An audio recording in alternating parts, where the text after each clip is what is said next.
ഈ ദിവസങ്ങളിൽ ഏറ്റവും ശ്രദ്ധേയമായ ഒരു വ്യക്തിത്വമാണ് ജെമിമ റോഡ്രിഗസ് എന്ന് പറയുന്ന പെൺകുട്ടി. ഒരുപാട് പ്രാവശ്യം വിശുദ്ധ ഗ്രന്ഥം നമ്മളൊക്കെ വായിച്ചിട്ടുണ്ടെങ്കിലും ആ മധുരമൊഴികളിലൂടെ ലോകം മുഴുവൻ കേട്ടു. പുറപ്പാട് 14:14 കർത്താവ് നിങ്ങൾക്ക് വേണ്ടി യുദ്ധം ചെയ്തുകൊള്ളും, നിങ്ങൾ ശാന്തരായിരുന്നാൽ മതി. വളരെ ശാന്തതയോടെ ജീവിതത്തിൽ മുന്നേറിയ സക്രിയ എലിസബത്ത് ദമ്പതികളെ നമ്മൾ ഓർക്കുകയും അവരുടെ ജീവിതത്തിലൂടെ കടന്നു പോവുകയും ചെയ്യുമ്പോൾ എത്ര അർത്ഥപൂർണമാണ് ഈ വചനം.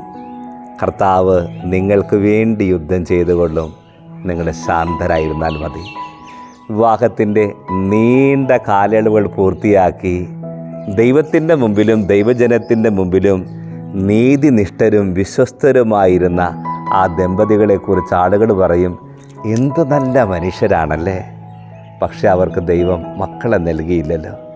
ഒരിക്കൽ പോലും അവരുടെ ചുണ്ടുകളിലോ വാക്കുകളിലോ ഒരു പരാതിയോ പരിഭവമോ ഉണ്ടായി കാണില്ല.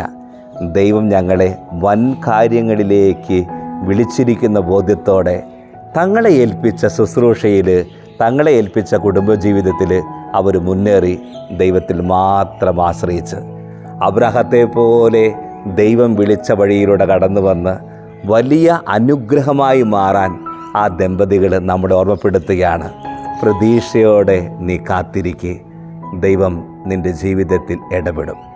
എത്രമാത്രം ആഗ്രഹിച്ചിട്ട് നടക്കാത്ത കാര്യമാണോ? എന്തുമാത്രം പ്രയാസ പ്രതിസന്ധികളിൽ നഷ്ടദുഃഖരാണ് നിങ്ങൾ? ദൈവത്തിന് വേണ്ടി കാത്തിരിക്കുക. ദൈവം നിനക്ക് വേണ്ടി അനുഗ്രഹത്തിൻ്റെ വലിയൊരു കരവരയും ചേർത്ത് വെച്ചിരിക്കുന്നു. ഈ ദമ്പതികൾ പറയും, ദൈവത്തോട് ചേർന്ന് നിൽക്ക്, ദൈവം നിങ്ങളെ തക്ക സമയത്ത് ഉയർത്തിക്കൊള്ളും. ദൈവത്തിനു മുമ്പിലെ സക്രിയ എലിസബത്ത് ദമ്പതികളുടെ ഹൃദയ വായ്പകൾ ദൈവം ഞങ്ങളെ വഴി നടത്തും. ആ ബോധ്യത്തിൽ നമുക്ക് മുന്നേറാം. നമ്മുടെ ആഗ്രഹങ്ങളും ആശകളും സമർപ്പിച്ച് പ്രാർത്ഥിക്കാം. ദൈവം ഈ ദമ്പതികളിലൂടെ നമ്മളെ സമൃദ്ധമായി അനുഗ്രഹിക്കട്ടെ.